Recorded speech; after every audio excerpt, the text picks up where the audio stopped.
I never made it, but I know what it takes. I'm motivated by your right on time. Oh, never in my life have I seen the sky light up. L'amour, maintenant il est temps justement de commencer les questions-réponses sur le sujet du jour, nos commerces d'hier, aujourd'hui et de demain. La première question que j'ai posée à nos invités, c'est comment avez-vous vécu la crise actuelle?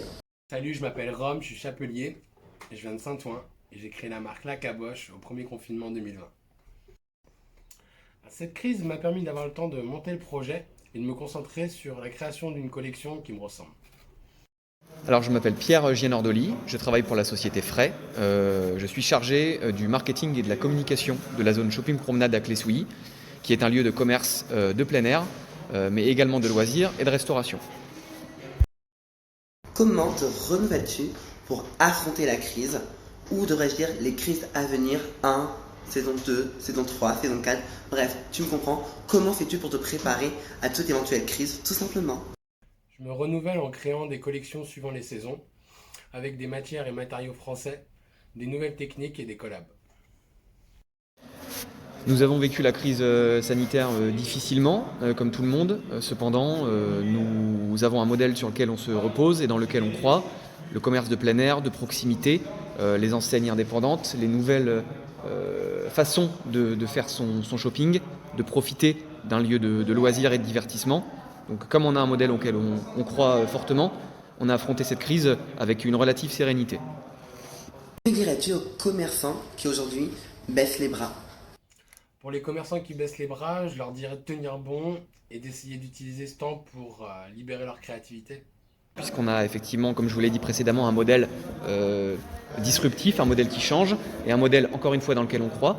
Donc, dans un premier temps, de faire confiance à Fray, ensuite de faire confiance en leur propre concept, parce que bien souvent, eux aussi, ils sont capables de se renouveler, de proposer des choses différentes, donc de croire aussi en leur capacité à se renouveler, mais aussi de croire dans les clients qui, eux aussi, ont envie, ont une appétence pour une façon de faire leurs achats différentes, avec des nouvelles attentes, notamment la proximité, notamment l'humain, notamment le lien social qui s'est un petit peu perdu ces dernières années avec la digitalisation du commerce.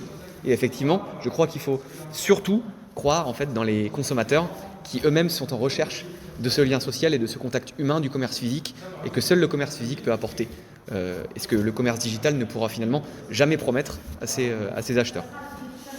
Pour revenir à ton commerce, à ton entreprise, à toi-même, à tes équipes, comment on pourrait vous soutenir, comment on pourrait te soutenir, comment on pourrait soutenir ta société, ton entreprise, ton projet? Pour soutenir les commerçants, il faudrait acheter local et artisanal et les encourager pour qu'ils tiennent bon. Et pour me soutenir, suivez la page La Caboche sur Instagram et n'hésitez pas à en parler autour de vous. On connaît tous quelqu'un qui aime les chapeaux. Alors nous pouvons soutenir les commerces dans un premier temps, nous en tant que bailleurs, en les accompagnant économiquement, en les accompagnant dans leurs projets, en les accompagnant en étant à leur côté dans le déploiement de leur concept. Mais on peut également les soutenir en tant qu'acheteurs, en tant que clients, en nous rendant chez eux, en les faisant fonctionner si le concept nous plaît bien évidemment. Mais avant tout, je pense qu'il s'agit davantage d'un rôle de consommateur dont les commerçants ont besoin. Les clients, les acheteurs, le soutien doit venir d'eux en priorité. Leur façon de se comporter, leur envie de se rendre dans le lieu d'achat. Et nous, évidemment, en tant que bailleurs, en tant que professionnels, on les accompagne économiquement et dans le déploiement de leur projet, bien évidemment. Pour conclure, on se rend compte que quel que soit le commerce, l'entreprise ou le projet, on se rend compte que c'est vraiment nécessaire de soutenir. Que ce soit un commerce de proximité ou un plus gros commerce, chacun est indispensable à sa manière et pour chaque personne.